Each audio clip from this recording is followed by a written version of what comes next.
Strange Shadows, a Clark Ashton Smith podcast. Greetings, friends, and welcome to our Season 3 wrap-up of Strange Shadows, the Clark Ashton Smith podcast. And today, we're going to be wrapping up on Season 3, all the stories that we've covered, and a few other miscellaneous items that are going to crop up as well. I am one of your hosts, Rob Poynton. And I'm the other one, Tim Mendes. And yes, we are going to be joined by our Auburn correspondent today to help us along with this sort of celebration of Season 3. So, yes, we'd like to welcome Nils Hedglin. How are you doing, sir? Greetings and exhumations from the blasted plain at the feet of Mount Vormdreth, being the Arabian libration of the 27th lunar phase under the spreading wings of the Sanus Vans. Nice. Marvellous. Marvellous. Our very own return address. Wow. I love it. I absolutely love it. Or greeting address. Yeah. I I love it. I absolutely love it. Good morning or good afternoon or evening, wherever you are. Well, whichever time zone you happen to be in, or whichever part of the dimension or universe you happen to be in as well.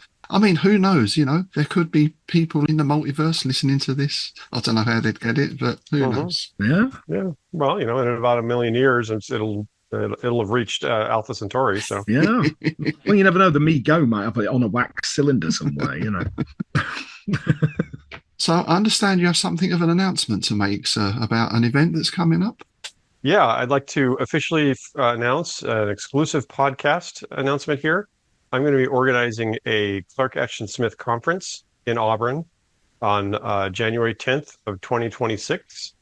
It will hopefully be at the Carnegie Library, where Smith used the library himself in his actual life, and then also with a setting for the Devotee of Evil story that he had written. I'm working on some pretty big name guests, and we'll probably have about 4 or 5 panels.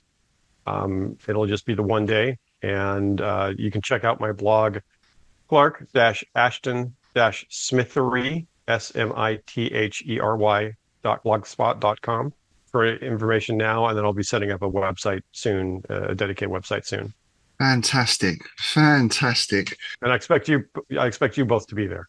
Of course. Well, if we can transfer ourselves across the ether in some way, we certainly will.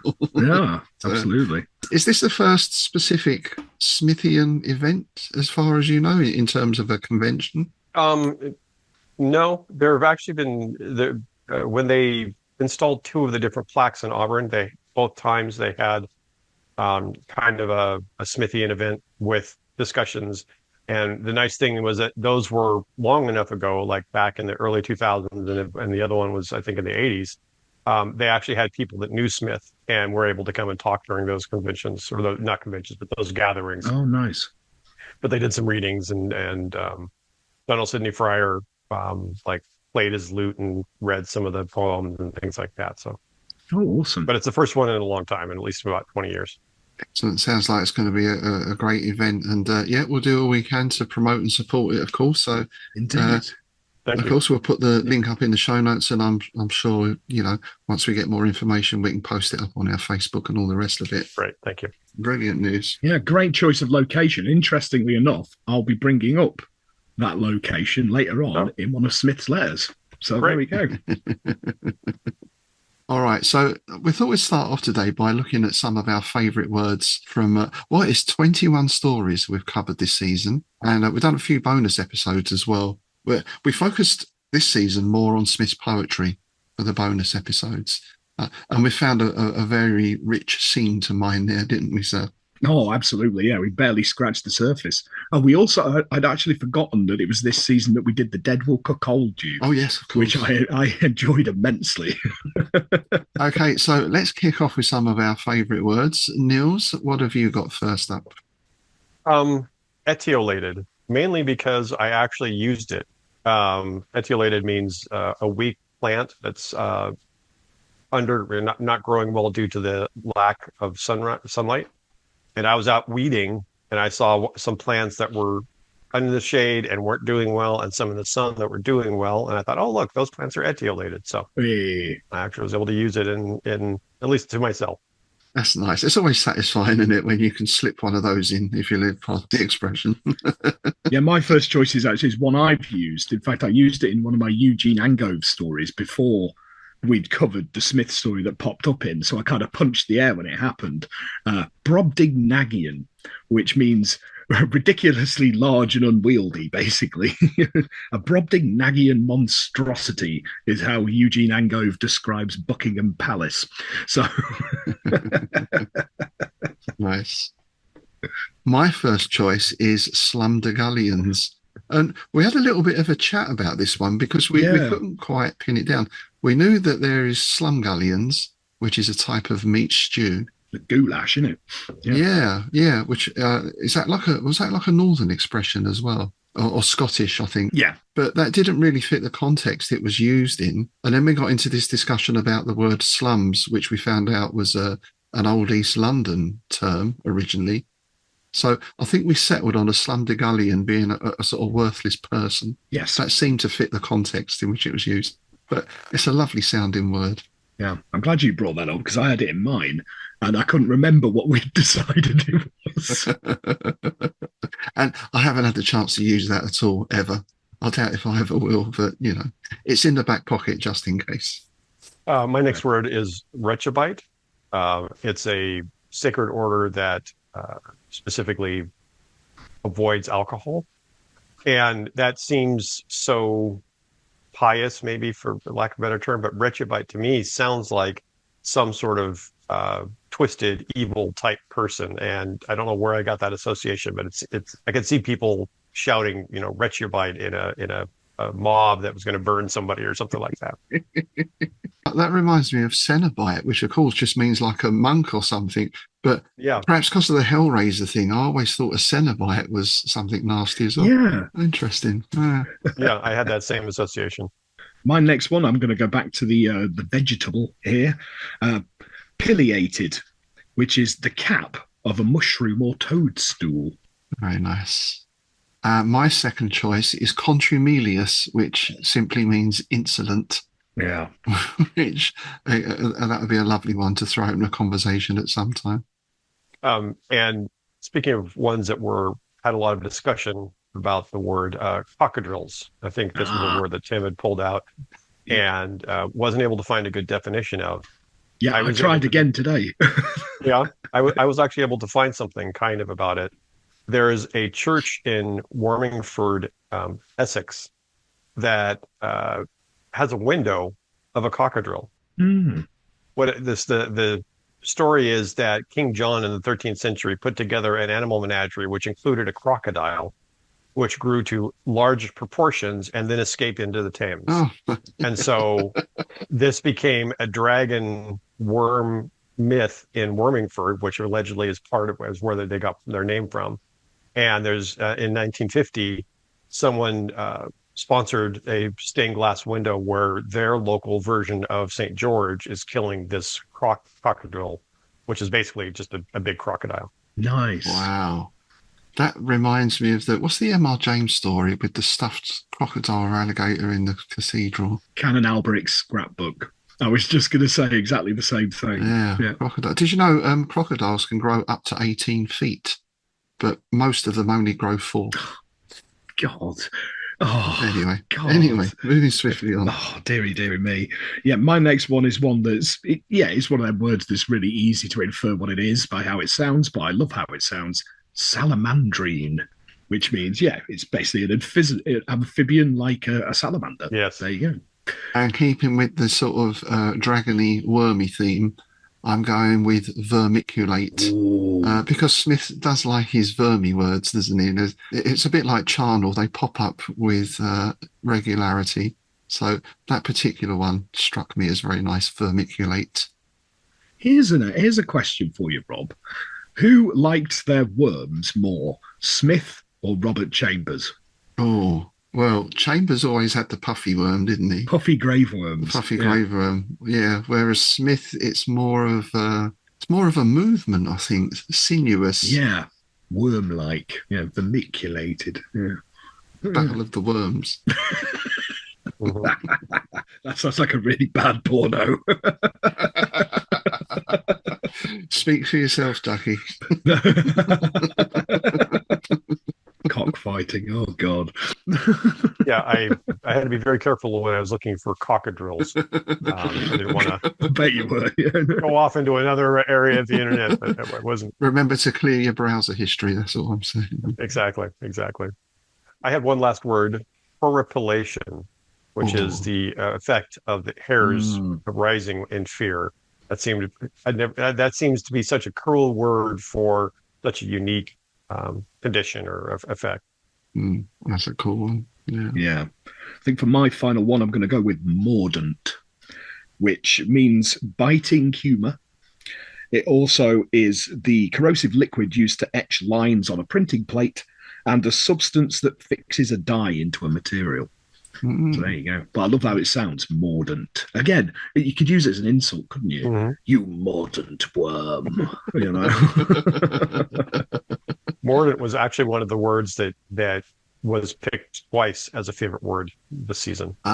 Right. Yeah, we have done some repeats. Well, I'll finish with my last word, then we'll talk about that perhaps.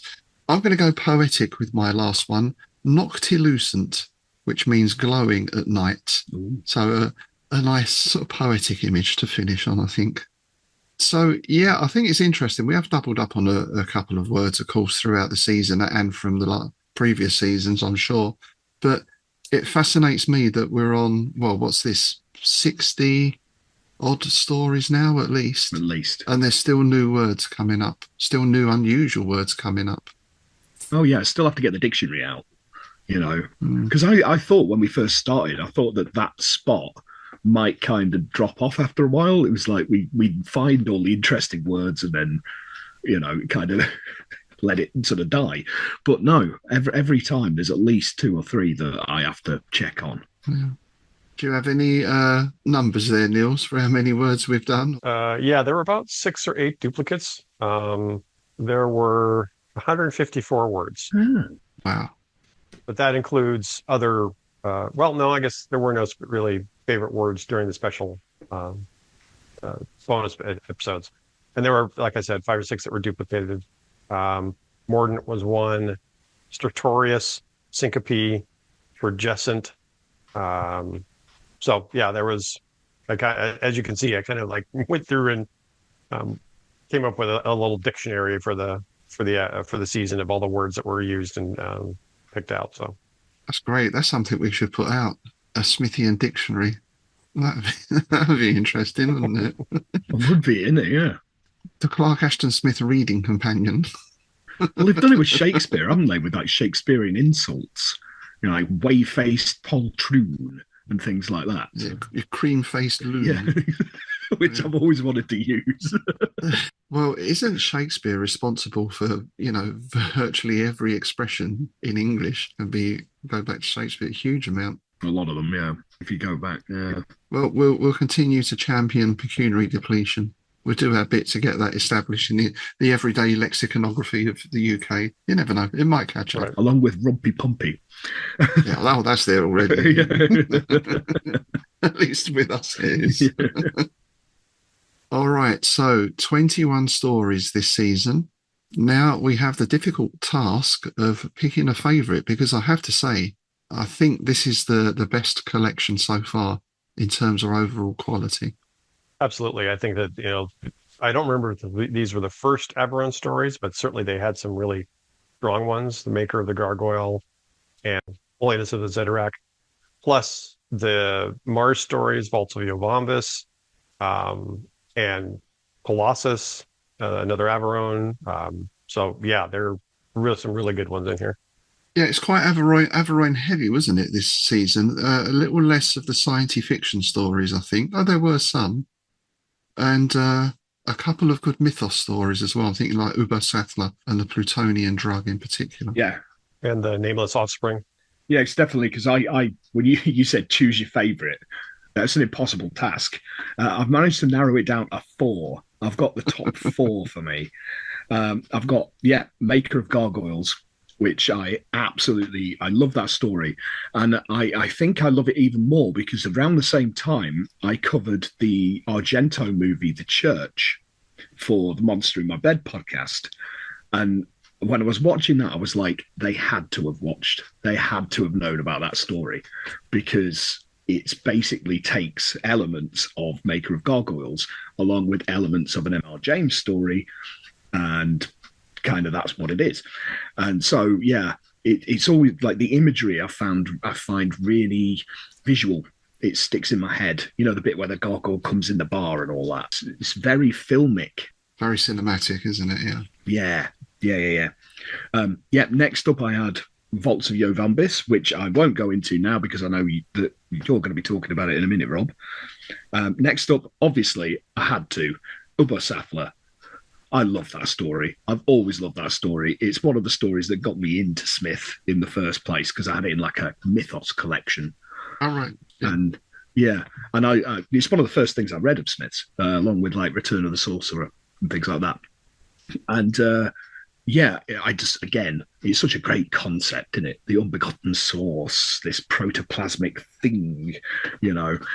And we discovered when we were delving into it that if you think about the implications of it, and the fact that humanity is basically like a yeast infection or an STD, it's kind of grim. And I love that. Bill Hicks did say humanity is a virus with shoes, you know. Oh, yeah.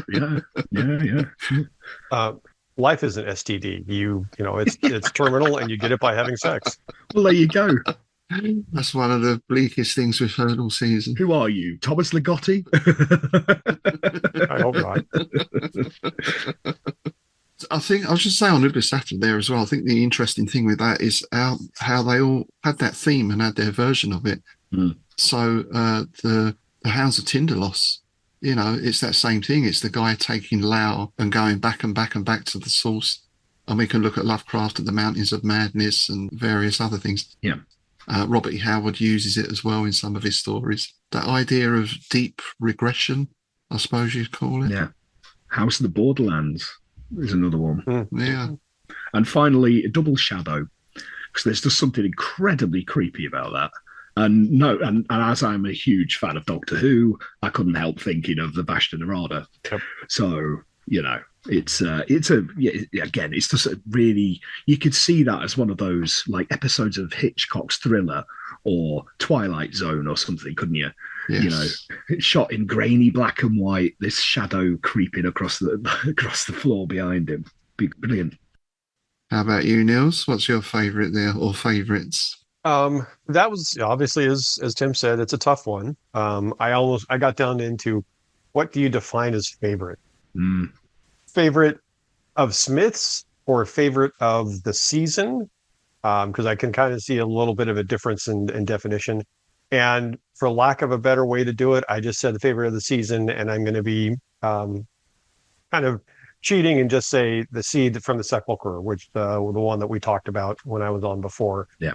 Primarily because not only is it one that seemed to be so different than most of Smith's stuff, but also I had never gone in and done that deep research before, and so that was a really enjoyable process to, you know, look up all the words or you know, try to find the actual roots of the words and thinking about the story. So it was more my favorite because I enjoyed the process of reading it.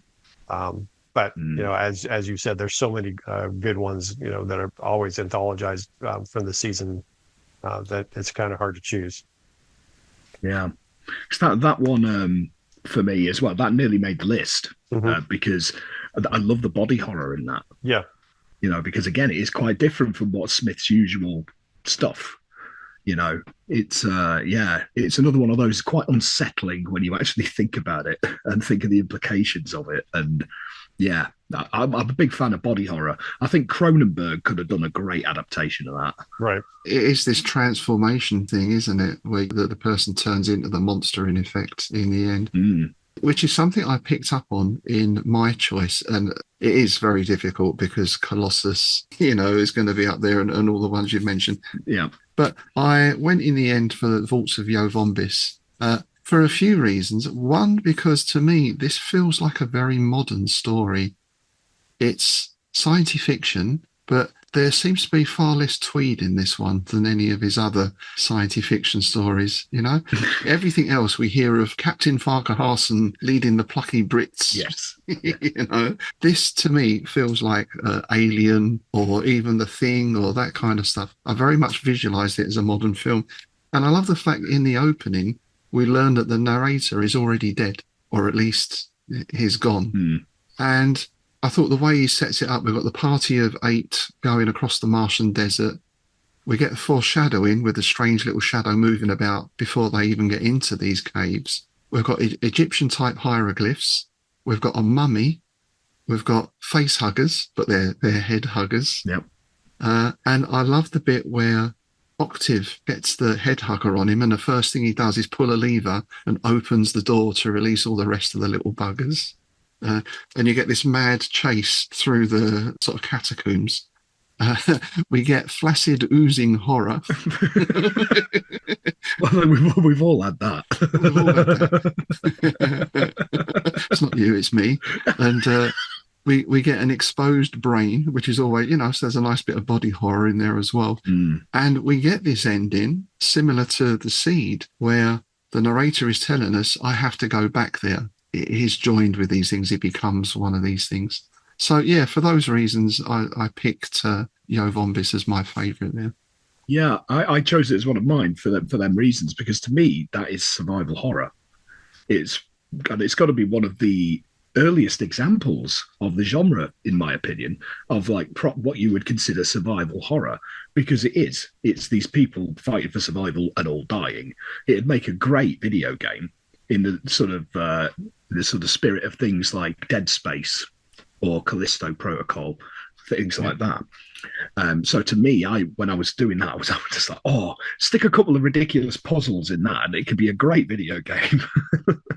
I like that. It seems, like you said, it was a lot of Egyptian-like hieroglyphics, which makes it's a science fiction story, but it grounds it in familiarity that we have. You know, it seems like it could have easily been transplanted into a 1930s, pyramid exploration, like the one that Lovecraft did under the tombs or whatever, or pyramids or whatever it was called with Houdini. So it was an interesting way of writing a science fiction story, but still making familiar enough to be able to relate to it. Well, in that sense, I think it's a cross-genre story, because you could see that as a sword and sorcery story in one respect. It's obviously a sci-fi story. It's set on Mars in the future, but it's also a horror story, you know. And I think one thing that's come up quite a lot across the season, and you mentioned it there, Tim, was this idea of it being cinematic. You can very easily visualize, which leads me on to the question of adaptations and how ripe, I would say 90% of the stories in this season have been for, as you say, a short adaptation, you know, a Twilight Zone or a film. And obviously we spoke about the possible Universal Colossus of Elorn that alas never came to pass. It just strikes me as an injustice in a way that more of this stuff hasn't been picked up as adaptation. Yeah, it does shock me how little of Smith's stuff has been adapted. Because I mean, we covered them all in a single episode, a bonus episode, like in season 1, I think it was, wasn't it? Because there's like Return of the Sorcerer, the adaptation of Mother of Toads as part of that adaptation, and then the short film version of Last Incantation, and that's it. Yeah. You know? Yeah. Having said that, one thing we spot time and time again, or I do particularly, is the little references in Star Trek to Boldly Go and all these other little things and some of the themes. I find it hard to believe that there wasn't a Smithian influence there. Yeah, well, it's like I said with the church, which we know it was based on A Warning to the Curious, because Argento has basically said as much. But he also said that, a bunch of other weird fiction stories that I was reading at the time.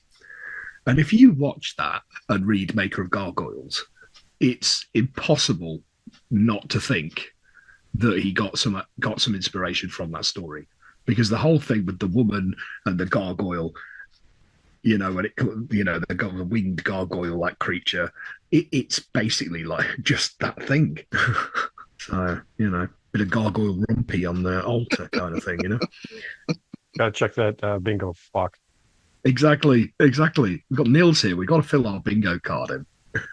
Oh yeah. Tell us about because obviously you mentioned it to us, but we did tell the listeners a little bit about it. But I'm interested as to how you put that together and how it. Well, I can see why it came about because when it comes to filth, we repeat ourselves with monotonous regularity. But, And your bad puns and all the rest of it, Right. Yeah. So some time ago, I put together basically a bingo card with a lot of familiar phrases, both of Smith and of the podcast, like the root illusions and whether or not you both mentioned Star Trek and Doctor Who in the same episode. Which we have already. Which we already, right.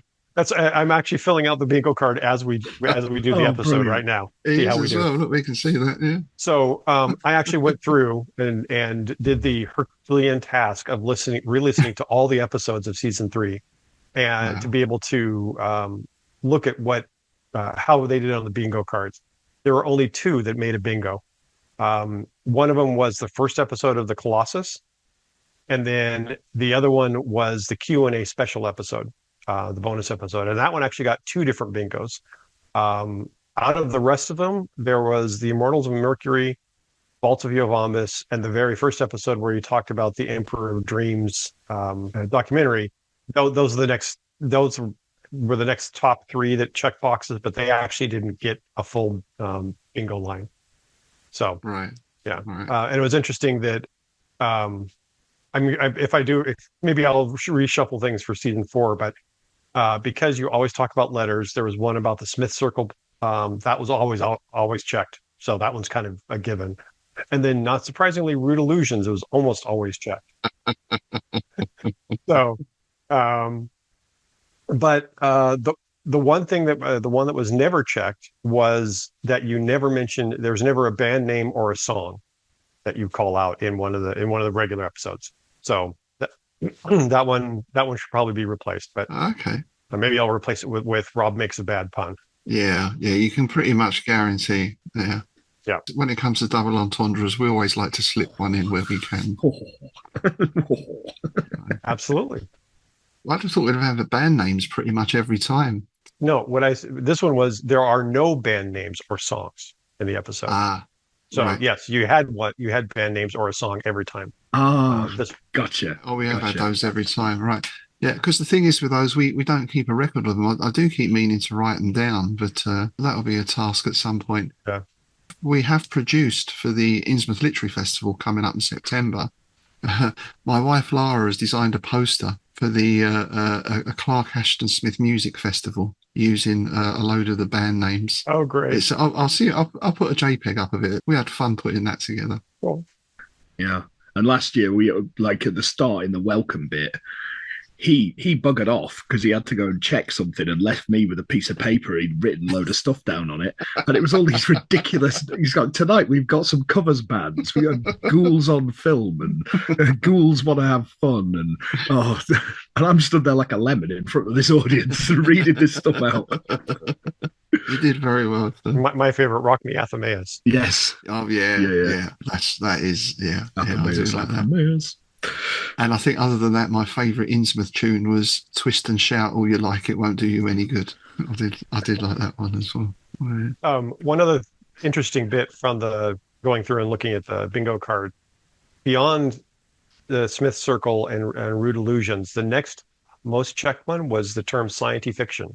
So it was interesting because you said there weren't many science fiction stories this season, or there was less, but that was the third most checked one. So it's interesting that I'm not sure how that all came about, but I think we often compare the weirder tales to the science fiction ones in terms of the language, because you see with the science fiction ones that the Baroque language is toned down. So I guess that's something we bring up quite a lot.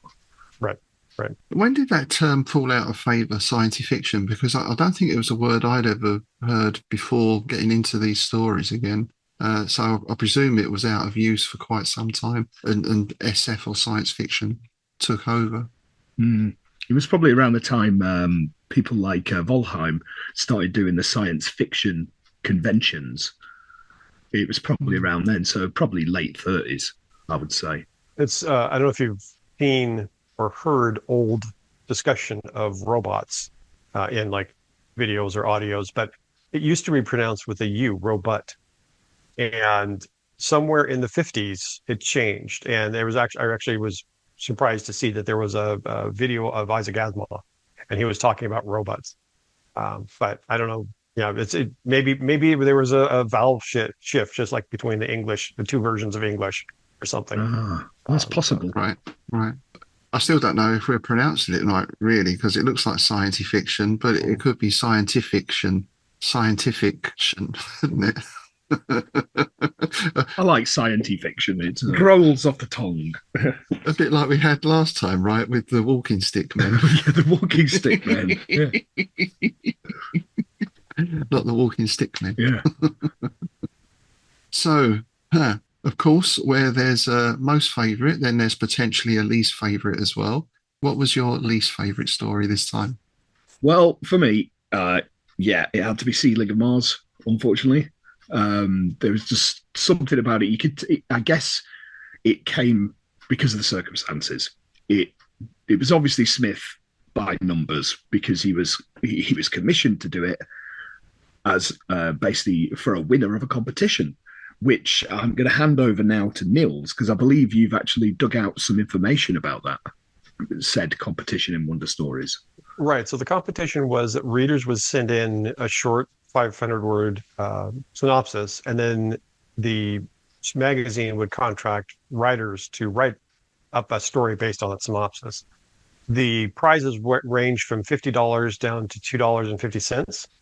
And my thought was, in this case, Smith wrote the second place, a story based on the second place winner.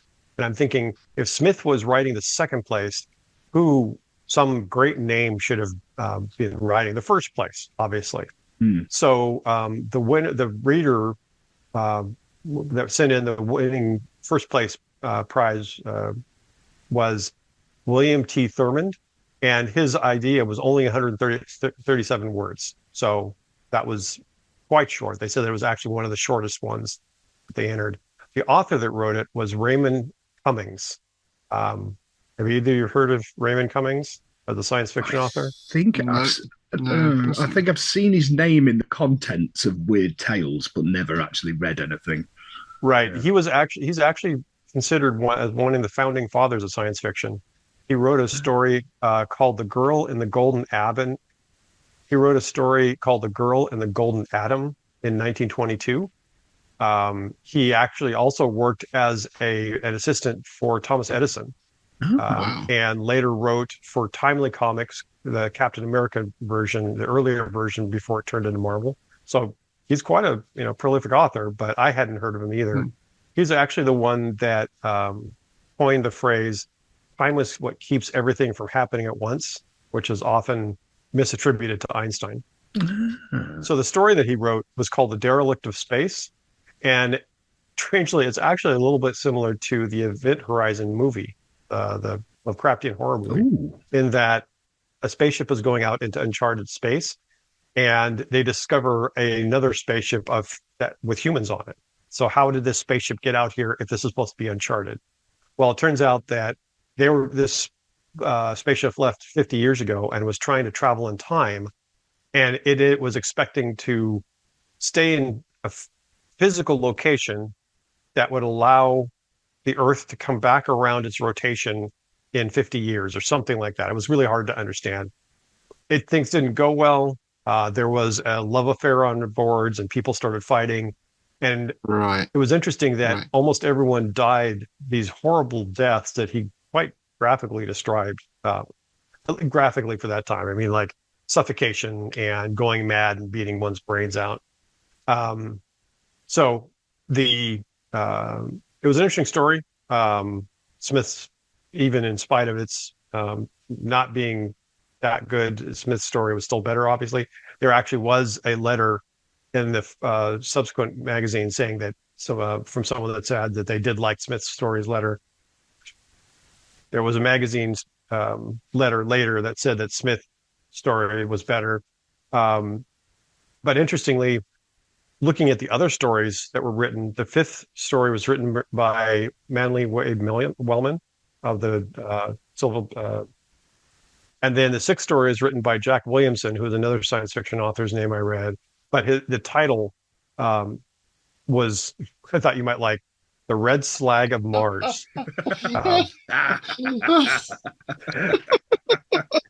That's the best title we've had all season. In fact, across both of our podcasts. I didn't read that one. I didn't want to know what that was. The Red Slag of Mars. Oh, I love it. I absolutely love it. I take it they're using the word in a different context there from what... Yes, right. Yes.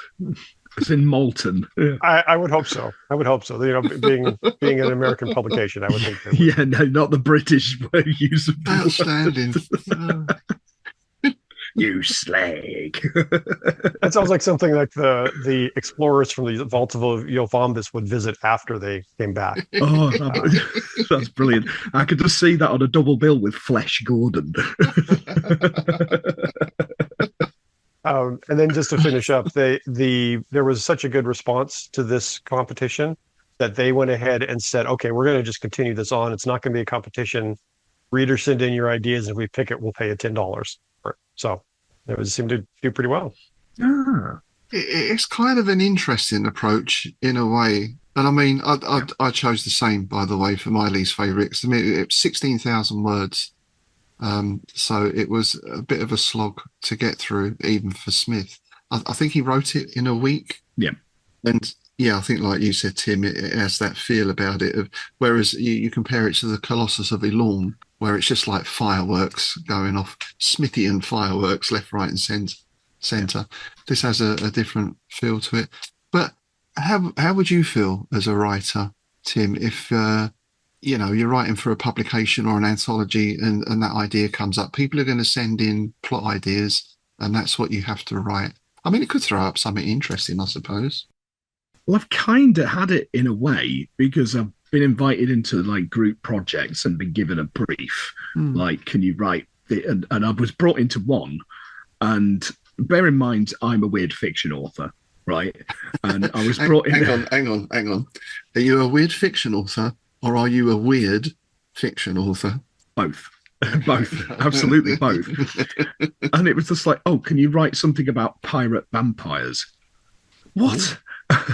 I did in the end have some fun with it, but there was so much that I had to cram in because it was sort of halfway through this linked narrative or something.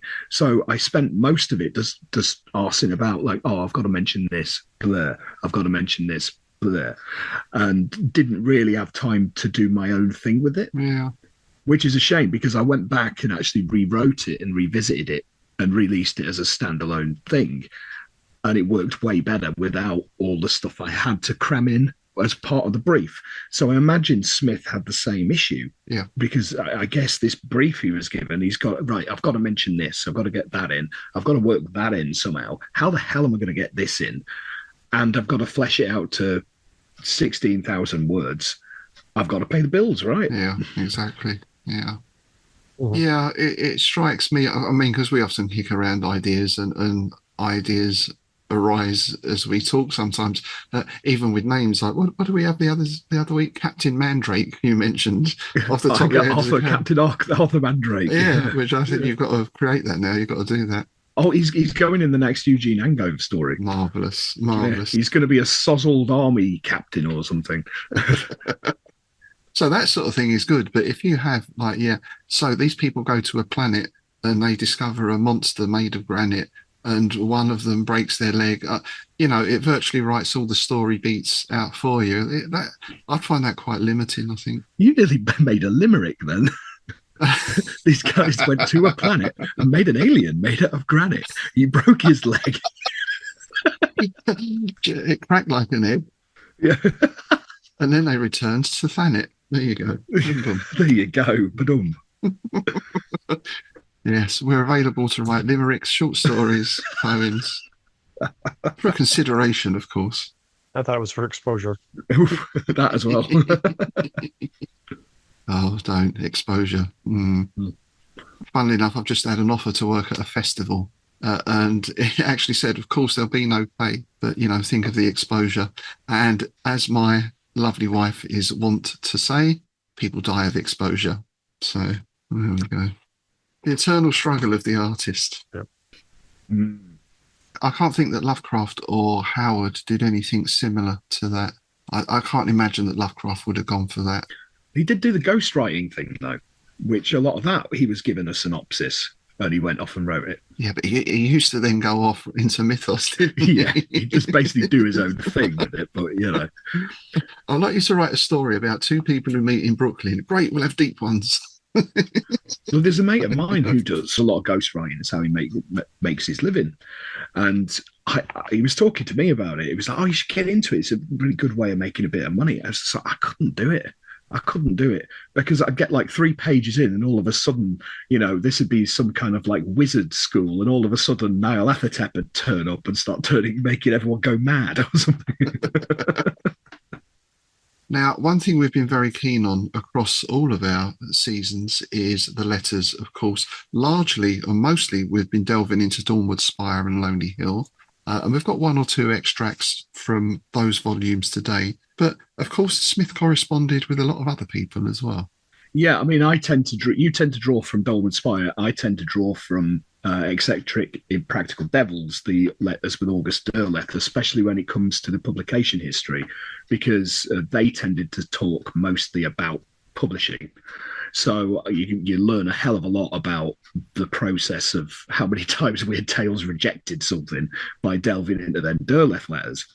So, but yeah, another volume in the same series, the Hippocampus Press ones that I picked up a while ago, and I've only delved into it a couple of times, is Born Under Saturn, which is the letters of Samuel Loveman and Clark Ashton Smith.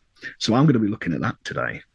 And I believe you've got a different one as well today, haven't you? Well, this is in Dawnwood Spire, Lonely Hill, but it's a letter to Smith from Donald Wandry, and it was included within one of Lovecraft's letters because Lovecraft and Wandry were together at the time.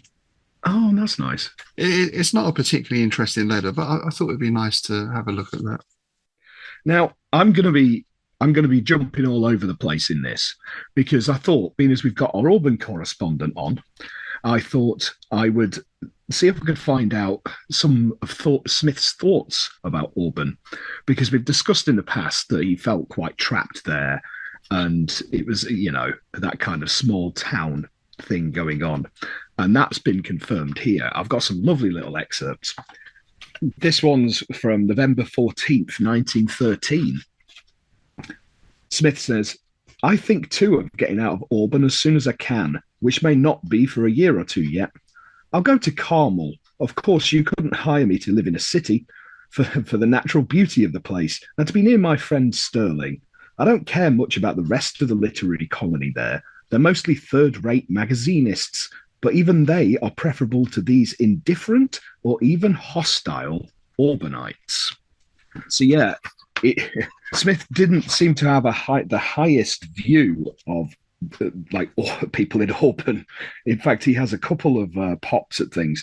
We get this one here. This one is about the library. It comes up here. Dear Sam, the post office was at fault about the books. They were evidently mailed on time since the local express office received them about the first of the month.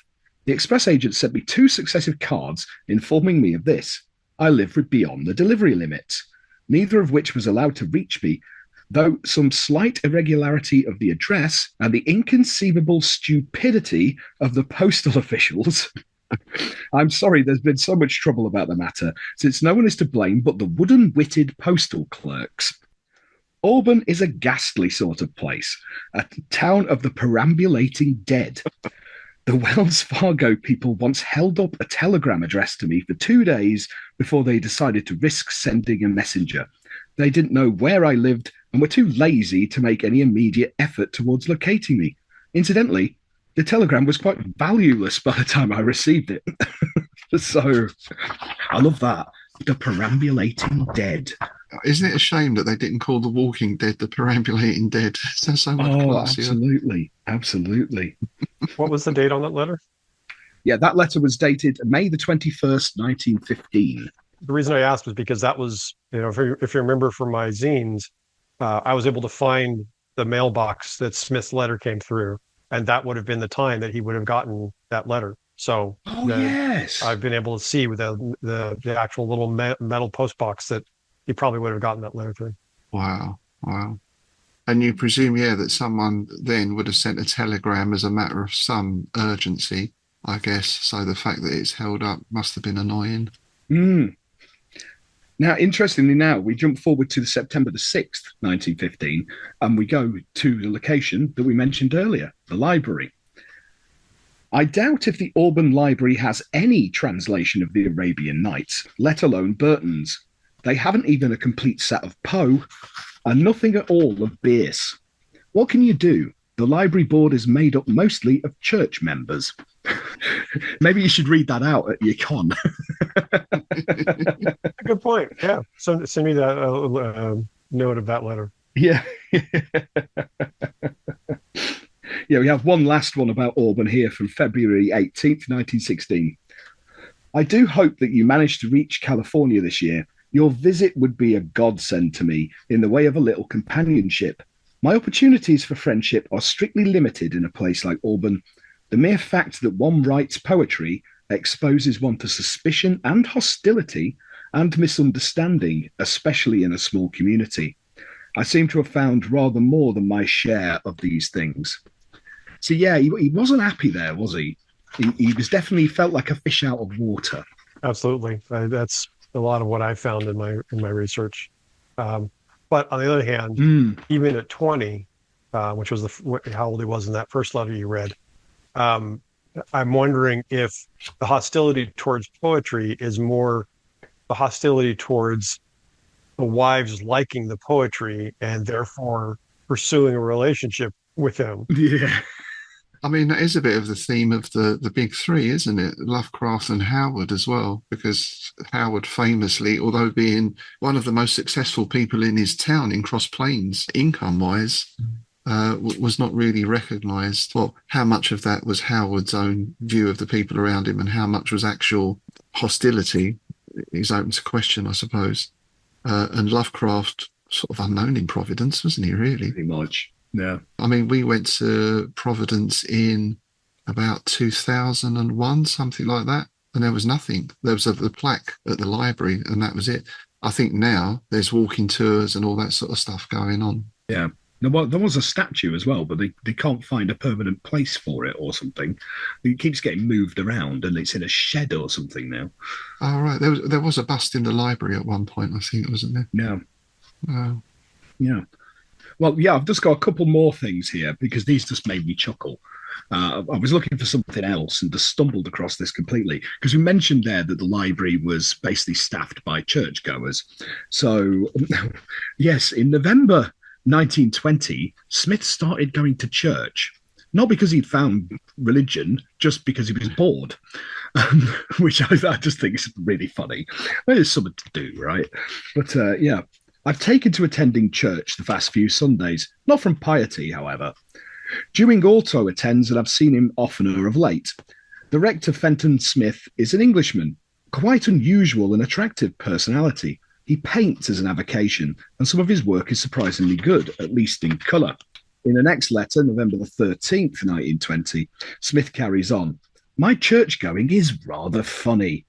I enjoy the piquancy of it. I make eyes at the organist and recite Baudelaire's Litany to Satan under my breath during the psalm singing. If I had any religious tendencies, the hymns and sermons would cure me of them. I've been attending the Episcopal Church, but tomorrow I shall desert to the Congregational. There's a reason, and a very pretty one. Her hair is like a poem by Swinburne, but I'm afraid there's not much underneath it. She thought Swinburne was an American poet when I asked her if she had read him, but I looked at the hair and forgave her. Oh, my God. So Smith was going to church to get laid. I thought that was more of an English thing, the lay people of the church. Hey. Tremendous. You can imagine me hovering around the widows and that kind of stuff. Well, not even the widows, Yes. to be honest, really. Yeah. Ooh. I like, making eyes at the organist. Oh, brilliant. Oh, bored. What should I do? Oh, I'll go to church and see if I can get my leg over. Well, that was in the days before, Tinder and all that stuff. Tinder, yeah. So, yes, we've got this letter from Donald Wandry to Smith, and I just want to set the scene for you here. This is Lovecraft writing on July the 15th, 1927, from Providence. Dear CAS, your joint consignment of mail to Wandry and me formed a delightful day's end, as we found it on our return from the exquisite Lincoln or Queensnicket Woods, 4 miles north of Providence. We had been spending the afternoon there, reading, writing, and conversing with the sylvan deities of the region. A whole family of these were chattering in an ancient oak hard by, and the whole atmosphere was so enchanting that we have returned once more today, this missive being penned atop an enormous cleft rock in a curious wooded hollow, where the brooks trickle through moss and matted leaves, and grotesque queer sign bowls twist cryptically to the sky with a positively Clark-Ashtonic fantasticality. Nice. The rock is called Goat Rock, in memory, no doubt, of certain elder sacrifices which are not mentioned by the peasantry today, or at least mentioned only in whispers, as the trembling narrators make the sign of the cross. That's brilliant. Goat Rock. Goat Rock and Clark-Ashtonic fantasticality, and this whole thing that him and Wandry were chatting to sylvan deities in the woods. So he set this scene up, and we've got Wandry laying on the top of this rock. But now I think I'll wake up a certain indolent young telegraph pole who'll certainly roll over the cliff if he turns in his woodland slumbers. I'm sure he has much to say to you, and we'll let him take up the thread of the missive at this point. So then we get Wandry writing, Dear Clark, if I weren't so indolent, I'd take half a page and refute all the ridiculous statements HPL made concerning me. I am lazily basking on top of an enormous boulder shaded by a tall grove of trees and overlooking an idyllic grotto. HPL is alarmed at my proximity to the boulder's sheer edge, but I am so darned extensive that if I did fall, I really could act as my own shock absorber. Poe's successor has been showing me marvellous scenery and woodland arcana of his old New England, but I think the California setting would also give me great pleasure, for I am not nature-born to any section strong enough to hold my undivided appreciation as New England holds Lovecraft. I look forward to my prospective Western tour. If you ever hit the road yourself, I'll be glad to give you all the tips that I can. It's a fascinating method of travel and more adventurous than anything else I know on land. I had fine luck all the way east and ended up with a long lift of 250 or 300 miles from Bridgeport, Connecticut, through Worcester to Boston and back to Providence with a truck driver. It was a 23-hour ride. I'm going back to St. Paul by the same method, with stops at Athol, West Shokan, and Chicago. So Wandry hitchhiked, basically, 300 miles to visit Lovecraft, and then he's going back again. I never knew that. That's absolutely brilliant. This image now, Don Wandry sticking his thumb out on her. That's brilliant. Yeah, I like this whole. I mean, again, it's one of those that kind of it proves the rubbish of the common thought that Lovecraft was a complete recluse and hid away and didn't interact with the world. He's there lolling about on a rock, writing down a load of cobblers. While his mate lies there going, what are you talking about, HPL? Yeah, and as we've said before, we know how Lovecraft writes, but that seems to be how he talks. When Lovecraft writes, he's writing as Lovecraft. He's not being Lovecraft a writer, he's just being Lovecraft. Yeah. I mean, I sort of get the same impression with Smith as well, really. Yeah. I mean, you get a lot of that from the Frank Belknap Long book, don't you, about that when Lovecraft's going to choose pens and he's there for hours looking at every pen in the shop. You can imagine going, ooh, the nib on this. Ooh, look at the florid way the ink. You can just imagine it, can't you? When you guys covered the story Beyond the Singing Flame, it was mentioned that it was the sequel to the original City of the Singing Flame, and they were two separate stories. But then later they were joined together to be published in the Tales of Wonder British magazine. And so I realized, looking at the Clark Ashton Smith website, the Eldritch Dawn, that had the conjoined tale, I believe, because from what they say in the notes of the Nightshade edition about the stories, when Smith was going to submit the stories to August Derleth for publication in one of the Arkham House stories, he didn't have the separate stories, so he sent a tear sheet copy of the British magazine, and so that was what was used for the Eldritch Dark website. So the Eldritch Dark website has the two stories conjoined, and I believe is the stories that were originally published in the British magazine. The reason I bring this up is because it was mentioned in the notes of the story that the editor of the British magazine did some rework of the story. It said that they actually put in a bridging paragraph. And so I thought, well, let's see what we could find out. So I took the text from the Eldritch Dark website, which is the conjoined stories, and I found a PDF copy that I was able to turn into a text version of the original City of the Singing Flame and Beyond the Singing Flame, and compare the two through a text comparing software. And actually, I guess depending on what you define as a bridging paragraph, there was none. There was a slight rewriting of the beginning of the second story, and then, but the most significant changes were at the beginning of the first story, the City of the Singing Flame. So the first line, for example, in the original story, it said, "We had been friends for a decade or more, and I knew Giles Angarth as well as anyone could purport to know him. Yet the thing was no less a mystery to me than others at this time, and is still a mystery." So that was the first version. The rewritten version said, "When Giles Angarth disappeared nearly 2 years ago, we had been friends for a decade or more, and I knew him as well as anyone could purport to know him. Yet the thing was no less a mystery to me than others at the time, and until now has remained a mystery." So there are some reworks. Strangely, for some reason, the chapter headings changed, or excuse me, the chapter breaks changed. So the point in which a chapter would start was different between the two, but it was usually only different by a couple of paragraphs. So it was kind of like changing slightly where the break was. But they did suit the new story. The conjoined story did insert a couple of new paragraphs. Here was one instance where the editor completely changed the meaning of the sentence. This is describing the lands that he was flying into. The original story said, "What rumor or legend has been drawn from them of outlying realms and ulterior planets to the place of blissful danger and destruction?" And so here it says blissful. In the conjoined story, instead they replaced the word, see if I can say this, inenarrable, basically meaning it's a derivative of narrate. So it's not narratable. So therefore it is, you can't name it, you can't describe it. So instead of blissful danger and destruction, it became indescribable danger and destruction, which, Right. So a lot of the changes were just, extra commas or slightly tightening the text up. So it was interesting to see that for the most part, there seemed to be no bridging paragraph between the two versions of the story. And it was just mainly some slight intro work that was redone. Yeah. Oh, it's interesting.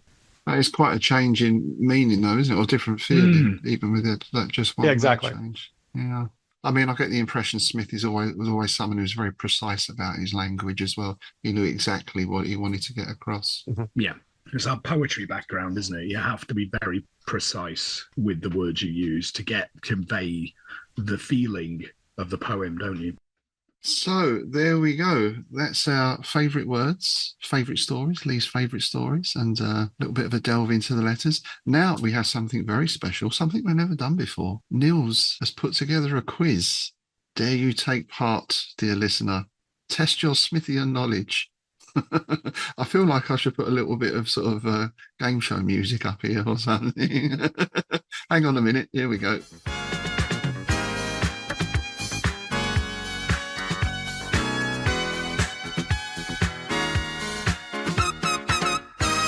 Over to you, Nils Hedglin. Thank you very much. So, as I mentioned, I went through and listened to all the different episodes to be able to fill out the bingo card, see which episodes reach bingo. But while I was doing that, I thought it would be fun, as I mentioned, to put together kind of a dictionary of all the words. And so this quiz is using all the favorite words in various questions or statements. So the first is, see if I can say all these correctly. Would a retiari use a sanes, a teocallis, or a calamite? The second question is, which of these two words are related in meaning? Seer, sanus, or purulence? What is the byproduct of working with orichalcum? Is it scoria or chatoyance? Then the fourth question, what do Mazeppa and Laocoon have in common? Another question, if you use a mordant, matter, and semite to make something, what would be the result? And then, why would a panem not use thuribles in their additum? Actually sounds a little rude. Sorry. It does a bit.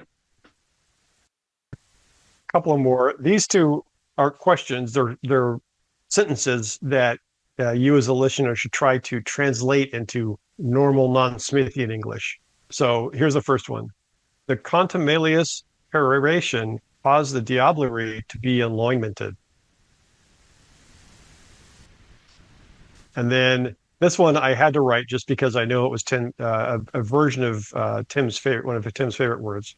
The energumen involated the retrobite. And then finally, a relatively easy one. What rock would be appropriate to find in the French Riviera? I'll give the hosts the answers and the questions, and you guys can put it up on your show notes. Brilliant. Yeah, we'll do that. Very nice. Yes, excellent. Thank you for that, sir. Marvelous. Maybe we should make this a regular thing. We'll have a quiz at the end of every season. I do have to credit Rafe Ball and Chris Lackey and Rachel Lackey of the Rachel Watches Star Trek podcast. They do quizzes at the end of their season wrap-ups, and that's what gave me the idea. So right, yeah, that's an excellent podcast, that one. And Chris Lackey, of course, with the Strange Studies of Strange Stories at the moment, or the HP Podcraft. Mm-hmm. Excellent. Well, thank you for that, sir. Yes, we shall put those questions below, and we will trust our listeners to be honest with their answers. Should we trust the host to be honest with answering the questions? Oh, no. No, never. Not Okay. at all. Not in the least. And we are open to bribery as well, because, Satampras Eros and all that. Starving artists. Yeah. So there we go. Thanks for listening today, folks. We hope you enjoyed that season wrap-up. Huge thanks to Nils for coming in. Pleasure as always, sir. Thank you very much. I appreciate the offer, and it's always fun other than getting up early. Yeah, that darn time difference, eh? But, well, when we've invented a time machine, then, we might be able to do something about that. And, do keep us in touch, of course, with the convention. We're very keen to hear about that. If we can contribute in any way, then we'd be very happy to do so. Thank you. I appreciate it. We'll certainly keep you updated. And, of course, we'd like to thank everyone who has been a guest on this season, everyone who's done a reading for us, all our patrons, our subscribers on Patreon, Buzzsprout and YouTube, of course. And thanks to everyone who's sent in mail as well. We're going to do one more episode this season. We're going to be going over the mailbag because we have had a lot of questions in and various things have arisen. So we'll spend one more episode wrapping those up. So thanks again for listening, folks. It's goodbye from me, Rob Poynton. And it's goodbye from me, Tim Mendes.